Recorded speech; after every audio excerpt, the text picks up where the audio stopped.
তো ইহুদিরা বলে আল্লাহ, আল্লাহর ছেলে উজায়ের, আল্লাহর পাঠ, তারা আল্লাহর জন্য পাঠ সাব্যস্ত করেছে। ইহুদিরা হলো দ্বিত্ববাদে বিশ্বাসী, খ্রিস্টানরা হলো তৃত্ববাদে বিশ্বাসী। আল্লাহ কোরআনে বলেছেন লাকাদ কাফারাল্লাযীনা ক্বালু ইন্নাল্লাহা সালিসু সালাসা, যারা তৃত্ববাদে বিশ্বাসী তারা কাফের। খ্রিস্টানরা বলে আল্লাহ, আল্লাহর স্ত্রী মারিয়াম, আল্লাহর ছেলে ঈসা, এই তিন পার্ট নিয়ে আল্লাহ, এটা হলো তৃত্ববাদী।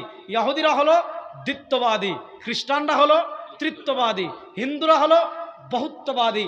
ভারতে তাদের দেবতা হলো 33 কোটি, ভারতে তাদের ক্ষুধা হলো 33 কোটি। ভারতকে বলা হয় 33 কোটি দেবতার দেশ। হিন্দুরা বহুত্ববাদী, খ্রিস্টানরা তৃত্ববাদী, ইহুদিরা দ্বিত্ববাদী। আমরা বহুত্ববাদীও না, আমরা তৃত্ববাদীও না, আমরা দ্বিত্ববাদীও না, আমরা হলাম একত্ববাদী।